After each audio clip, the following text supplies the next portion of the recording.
అందరికీ నమస్తే. నేను మీ భార్గవి. వెల్కమ్ బ్యాక్ టు అమ్మ చేతి వెంట. ఈరోజు వీడియోలో పుల్ల గోంగూరతో మంచి రుచికరమైన నిలవ పచ్చడి రెసిపీని మీతో షేర్ చేయాలనుకుంటున్నాను. పక్కా కొలతల్లో చూపిస్తున్నాను. గోంగూరతో ఏ రెసిపీ చేసినా అమృతంలానే ఉంటుంది. ఈ గోంగూర పచ్చడి వాసనకి నోట్లో నీళ్ళురుతాయండి. ఇంకా తింటే మై మరిచిపోవాల్సిందే, అంత రుచిగా ఉంటుంది. ఈ కొలతల్లో ఈ పద్ధతిలో చేస్తే గోంగూర పచ్చడిని సంవత్సరం పాటు నిలవ పెట్టుకోవచ్చండి. మీకు ఈజీగా అర్థమవడం కోసం స్టెప్స్ వైజ్ కింద ఈ పచ్చడి ప్రిపరేషన్ చూపిస్తాను. మరి అస్సలు ఆలస్యం చేయకుండా పక్కా కొలతల్లో ఆంధ్ర స్టైల్లో నోరూరించే ఈ పులిహోర గోంగూర నిలవ పచ్చడిని ఎలా తయారు చేసుకోవాలో చూసేద్దాం. జనరల్గా గోంగూర నిలవ పచ్చడి అంటే రెండు రకాల గోంగూర ఆకులతో తయారు చేసుకుంటూ ఉంటాము. తెల్ల గోంగూర, పుల్ల గోంగూర అని చెప్పేసేసి. పుల్ల గోంగూర బాగా పులుపు ఉంటుంది, మనకి రెగ్యులర్గా మార్కెట్లో దొరికే గోంగూర అనమాట. అదే తెల్ల గోంగూర అయితే పులుపు అసలు ఉండదు, చాలా చాలా తక్కువ ఉంటుంది. దానికి చింతపండు ఎక్కువ వేసుకోవాల్సి ఉంటుంది. నేనైతే ఇక్కడ మనకి రెగ్యులర్గా కామన్గా దొరికే పుల్ల గోంగూరతోనే పచ్చడి చేసి చూపిస్తున్నాను. పెద్ద కట్టలైతే ఒక 4 కట్టల దాకా తీసుకోండి. అది చిన్న కట్టలైతే కనుక 8 నుంచి 10 కట్టల దాకా పడతాయి. స్టెప్ 1లో గోంగూర ఆకుల్ని శుభ్రం చేసుకోవాలి, అలాగే ఎండుమిరపకాయలని కూడా శుభ్రం చేసుకోవాలి. ముందుగా గోంగూర ఆకులన్నిటినీ కూడా కాడలు లేకుండా తీసేసుకోవాలి. స్టెమ్స్ అనేవి లేకుండా ఆకులు మాత్రమే సపరేట్ చేసుకోండి. వలిచిన ఆకుల్ని తూకం వేస్తే 1/2 కేజీ దాకా ఆకులు రావాలండి. సో 1/2 కేజీ గోంగూర ఆకులకి నేను కొలతలన్నీ కూడా చెప్తున్నాను. కేజీ ఆకులు తీసుకుంటే క్వాంటిటీ డబుల్ చేసుకోండి. ఈ గోంగూర ఆకుల్ని శుభ్రంగా కడిగేసుకోవాలి. 2-3 సార్లు అయినా కడగాలండి, ఇసుక చాలా తేలుతుంది. సో అలా శుభ్రంగా కడిగేసుకున్న తర్వాత ఒక పొడి క్లాత్ని ఫ్యాన్ కింద పరుచుకుని మనం కడిగిన ఆకుల్ని నీళ్లు లేకుండా వాడ్చేసి ఈ క్లాత్ మీద పలుచగా పరిచేసి ఫ్యాన్ గాలికి ఆరపెట్టేసేయండి. మీరు నైట్ శుభ్రం చేసేసుకుని ఇలా ఫ్యాన్ గాలికి ఆరపెట్టేస్తే ఉదయానికల్లా చెమ్మంతా కూడా ఆరిపోతుంది. ఈ ఆకుల్లో ఎక్కడ చెమ్మ అనేది ఉండకూడదు, ఆ విధంగా చక్కగా ఆరపెట్టేసుకోవాలండి. అలా ఆరపెట్టేసుకున్న తర్వాత ఆకులన్నింటినీ కూడా ఒక ప్లేట్లోకి తీసుకుని పక్కన పెట్టేసేయండి. ఈ గోంగూర పచ్చళ్ళలోకి మనం కారం కోసం ఎండుమిర్చిని వాడతాము. ఎండుమిర్చిని తొడిమలు తీసేసి శుభ్రంగా ఒక పొడి క్లాత్తో తుడిచేసేయండి. ఎండుమిరపకాయల పైన డస్ట్ చాలా ఉంటుంది. ఇలా క్లాత్తో తుడిచేసుకుంటే మీకు అందులో ఉండే డస్ట్ అంతా కూడా నీట్గా పోతుందన్నమాట. తొడిమలు తీసిన తర్వాత మిరపకాయలని వెయిట్ వేసినట్లయితే 100 గ్రాముల దాకా ఉండాలి. సో 1/2 కేజీ గోంగూరకి 100 గ్రాముల దాకా ఎండుమిరపకాయలు సరిపోతాయి. ఇలా కొలుచుకున్న ఎండుమిరపకాయలని పక్కన పెట్టండి. స్టెప్ 2లో మనం దినుసుల్ని, ఎండుమిర్చిని వేయించుకోవాలి. స్టవ్ మీద కడాయి పెట్టుకుని కడాయిలోకి 2 టీ స్పూన్ల దాకా ధనియాలు వేసుకోండి. 2 టీ స్పూన్ల ఆవాలు కూడా వేసుకోవాలి. ఇందులోనే 1 టీ స్పూన్ దాకా మెంతులు, 1 టీ స్పూన్ దాకా జీలకర్ర వేసుకోవాలి. వీటన్నిటిని కూడా చిన్న మంట మీద నిదానంగా లో ఫ్లేమ్లో దోరగా వేయించేసి ఒక ప్లేట్లోకి తీసుకుని చల్లారి పెట్టేసేయండి. తర్వాత కడాయిలోకి 1 టేబుల్ స్పూన్ దాకా ఆయిల్ వేసుకుని ఆయిల్ కాస్త హీట్ అవనిచ్చి అందులోకి మనం శుభ్రం చేసుకున్న ఎండుమిరపకాయలు వేసుకోవాలి. నేను ఎండుమిరపకాయల్ని కొన్ని తుంచి వేస్తున్నాను, గింజలు కొంచెం లోపల వరకు వేగి మంచి టేస్ట్ అరోమా వస్తుందని చెప్పి.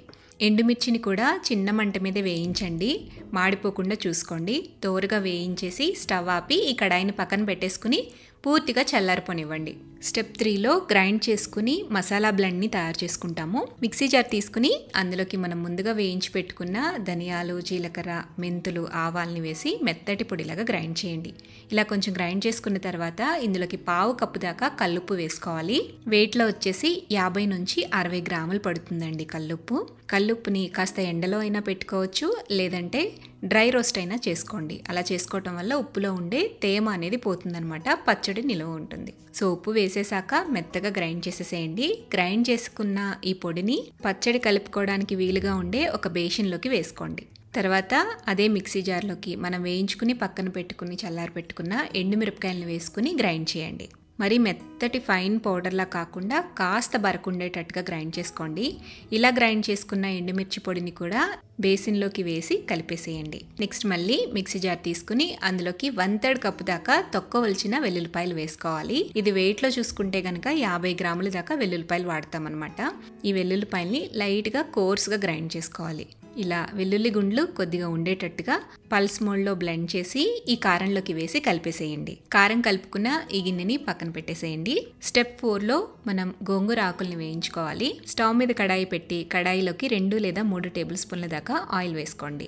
నేను ఇక్కడ ప్రతి చోట కూడా వేరుశనగ నూనెనే వాడుతున్నాను. వేరుశనగ నూనెతో ఈ పచ్చడి రుచి చాలా చాలా బాగుంటుంది. నూనె వేడెక్కిన తర్వాత మనం శుభ్రం చేసుకుని ఆరబెట్టుకున్న గోంగూర ఆకులన్నిటినీ కూడా వేసుకుని వేయించుకోవాలండి. ఈ గోంగూర ఆకుతో పాటుగా కాస్త చింతపండు కూడా వేసుకోవాలి. 30 నుంచి 35 గ్రాముల దాకా చింతపండు వేసుకోండి. ఒక పెద్ద నిమ్మకాయ సైజ్ అంతా చింతపండు అనమాట. ఇక్కడ మనం పుల్ల గోంగూర వాడుతున్నాం కాబట్టి చింతపండుని 35 గ్రాములు మాత్రమే తీసుకుంటున్నాము. అదే మీరు తెల్ల గోంగూర, పులుపు లేని గోంగూర వాడినట్లయితే ఈ చింతపండుకి 4 రెట్లు చింతపండు ఎక్కువగా తీసుకోవాలన్నమాట. అంటే టోటల్గా 130 నుంచి 140 గ్రాముల దాకా చింతపండు పడుతుంది తెల్ల గోంగూరకి. మిగిలిన ప్రాసెస్ అంతా సేమ్ చేసుకోవచ్చు. కేవలం ఇక్కడ చింతపండు క్వాంటిటీ మాత్రమే మారుతుంది తెల్ల గోంగూరకి పుల్ల గోంగూరకి. నూనెలో చింతపండుతో పాటుగా ఈ గోంగూరని గరిటెతో కలుపుకుంటూ బాగా మగ్గించుకోవాలి. ఇలా ఆకుల్లో ఉండే తేమంతా పోయి దగ్గరకయ్యి కాస్త ఉడికితే సరిపోతుందన్నమాట. మరీ మెత్తగా గుజ్జుగా చేయాల్సిన పని లేదండి. ఇలా ఆకులుగానే మనం వేయించుకోవాలి. ఇలా వేయించుకున్న గోంగూరని స్టవ్ ఆపేసేసి పక్కన పెట్టుకుని పూర్తిగా చల్లారిపోనివ్వండి. స్టెప్ 5లో గోంగూరని కాస్త మ్యాష్ చేసుకుని కారంతో కలిపేసుకుని తొక్కు తయారు చేసేసుకోవాలి. ఇలా గోంగూర పూర్తిగా చల్లారిపోయిన తర్వాత ఇందులో నుంచి కాస్త గోంగూరని పక్కన పెట్టి మిగిలిన గోంగూరని అలాగే ఇందులో ఉండే చింతపండుని కూడా మిక్సీ జార్లో వేసుకుని కోర్స్గా గ్రైండ్ చేయండి. కొన్ని ఆకుల కిందే ఉండాలన్నమాట. సో గ్రైండ్ చేసుకున్న పేస్ట్ని కూడా ఈ ఆకులతో కలిపేసేసి మనం ముందుగా కలిపి పక్కన పెట్టుకున్న కారాన్ని ఇందులోకి వేసి బాగా మిక్స్ చేయండి. అంతా కూడా బాగా కలిసిపోవాలి. ఇది మీకు కాస్త డ్రైగానే ఉంటుందండి. ఇది గోంగూర తొక్కు అనమాట. ఇలా మనం జాడీలోకి ఎత్తి పెట్టేసుకుని అలా స్టోర్ చేసుకుంటే ఎన్ని సంవత్సరాలైనా అస్సలు పాడవదు. ఎప్పుడు కావాలంటే అప్పుడు కొద్దిగా పచ్చడి బయటికి తీసుకుని అప్పటికప్పుడు తాలింపు పెట్టుకుని ఫ్రెష్గా వాడుకోవచ్చు. మనం ఇక్కడ తక్కువ క్వాంటిటీయే చేసాం కాబట్టి ఈ పచ్చడి మొత్తానికి నేను తాలింపు పెట్టేసి చూపించేస్తాను. అదే మీరు 1-2 కేజీల పచ్చడి కనుక ప్రిపేర్ చేసుకున్నట్లయితే ఇదే విధంగా స్టోర్ చేసుకుని కొద్దిగా బయటకు తీసుకుని ఫ్రెష్గా తాలింపు పెట్టి యూజ్ చేసుకోండి. సో స్టెప్ 6లో మనం పచ్చడికి తాలింపు పెట్టేద్దాం. తాలింపు కోసం స్టవ్ మీద ప్యాన్ పెట్టుకుని ప్యాన్లోకి 1 కప్పు దాకా వేరుశనగ నూనె వేసుకోండి. ఇది వెయిట్లో వచ్చేసి సుమారుగా 250 ml. నూనె హీట్ అయిన తర్వాత ఇందులోకి 2 టేబుల్ స్పూన్ల దాకా తాలింపు గింజలు వేయండి. శనగపప్పు, మినపప్పు, ఆవాలు, జీలకర్ర, 4-5 ఎండుమిరపకాయలు వేసుకోండి. అలాగే 2-3 రెమ్మల కరివేపాకు కూడా వేసేసి వేయించండి. దోరగా తాలింపును వేయించేసి స్టవ్ ఆపి 1/2 టీ స్పూన్ దాకా పసుపు, 1/4 టీ స్పూన్ దాకా ఇంగువ వేసేసి కలిపేసి ఈ వేడివేడి తాలింపుని పచ్చళ్ళలోకి వేసి కలిపేసేయండి. ఇలా తాలింపు పెట్టి కలిపిన తర్వాత మీరు ఒక్కసారి టేస్ట్ చూసుకుని ఈ స్టేజ్లో సాల్ట్ని కూడా అడ్జస్ట్ చేసుకోవచ్చు. ఇలా అంతా కలిపేసుకుంటే కమ్మని గోంగూర నిలవ పచ్చడి రెడీ అయిపోతుందండి. వేడివేడి అన్నంతో ఈ గోంగూర పచ్చడి కొద్దిగా వేసి నెయ్యి వేసి కలుపుకుని తింటే ఇక నోటి వెంట మాటే రాదు. తింటూ ఉండిపోవాల్సిందే. చాలా చాలా చాలా టేస్టీగా ఉంటుందండి. తాలింపు వేశాక పచ్చడిని పూర్తిగా చల్లారనిచ్చి ఎయిర్టైట్ జార్లో పెట్టేసుకుని ఫ్రిడ్జ్లో స్టోర్ చేసుకుంటే ఈ పచ్చడి కూడా సంవత్సరం పాటు ఫ్రెష్గానే ఉంటుంది.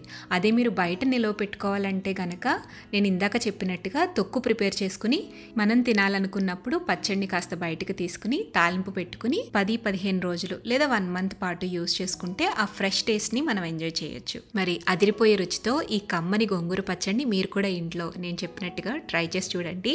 ట్రై చేసి టేస్ట్ చేసిన తర్వాత మీ ఫీడ్బ్యాక్ని నాతో షేర్ చేయడం మర్చిపోవద్దు. వీడియో నచ్చితే లైక్ చేయండి. మీ ఫ్రెండ్స్కి, రిలేటివ్స్కి షేర్ చేయండి. మరిన్ని టేస్టీ, సింపుల్, క్విక్ రెసిపీస్ కోసం అమ్మ చేతి వంట ఛానల్ని సబ్స్క్రైబ్ చేయండి.